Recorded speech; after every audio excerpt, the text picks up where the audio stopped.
بسم اللہ الرحمن الرحیم۔ حضرت ابراہیم علیہ السلام کی پہلی شادی اپنی چچا زاد حضرت سارہ سے ہوئی، لیکن وہ ایک عرصے تک اولاد کی نعمت سے محروم رہے۔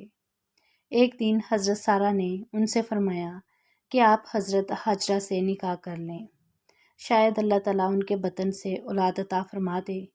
دراصل یہ سب کچھ من جانب اللہ ہی تھا، چنانچہ آپ نے حضرت حاجرہ کو اپنی زوجیت میں لے لیا، اور پھر شادی کے 1 سال بعد ہی انہوں نے حضرت اسماعیل علیہ السلام کو جنم دیا۔ اس وقت حضرت ابراہیم علیہ السلام کی عمر مبارک 86 سال تھی۔ جب حضرت حاجرہ امید سے تھی تو فرشتے نے آپ کو لڑکا ہونے کی نوید سنائی اور اسماعیل نام رکھنے کو کہا۔ حضرت اسماعیل 1800 قبل مسیح میں پیدا ہوئے۔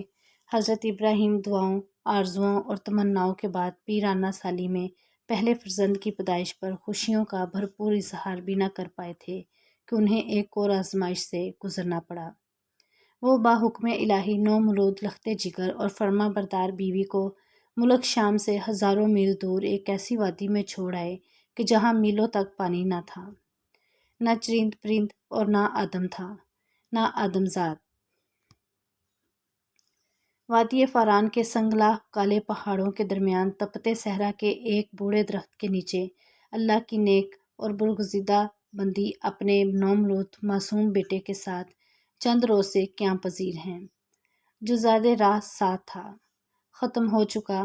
ماں باپ بیٹا بھوک پیاس سے بے حال ہیں۔ ماں کو اپنی تو فکر نہیں، لیکن بھوکے پیاسے بچے کی بے چینی پر ممتا کی تڑپ فطری امر ہے۔ لیکن اس لک و دک صحرا میں پانی کہاں؟ جوں جوں لخت جگر کی شدت پیاس میں اضافہ ہو رہا تھا، ممتا کی ماری ماں کی بے قراری بھی بڑھتی جا رہی تھی۔ اسی حالت اضطراب میں قریب واقع پہاڑی صفا پر چڑھیں کہ شاید کسی انسان یا پانی کا کوئی نشان مل جائے، لیکن بے سود۔ تڑپتے دل کے ساتھ بھاگتے ہوئے ذرا دور دوسری پہاڑی مروا پر چڑھیں، لیکن بے فائدہ۔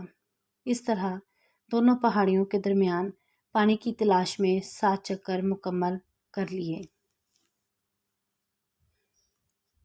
ادھر اللہ جل شانہ نے حضرت جبرائیل علیہ امین کے ذریعے شیرخوار اسماعیل کے قدموں تلے دنیا کے سب سے متبرک اور پاکیزہ پانی کا چشمہ جاری کر دیا، جو رہتی دنیا تک کے لیے یہ پیغام دے دیا کہ اللہ پر توکل کرنے والے صابر و شاکر بندوں کو ایسے ہی بیش قیمت انعامات سے نوازا جاتا ہے۔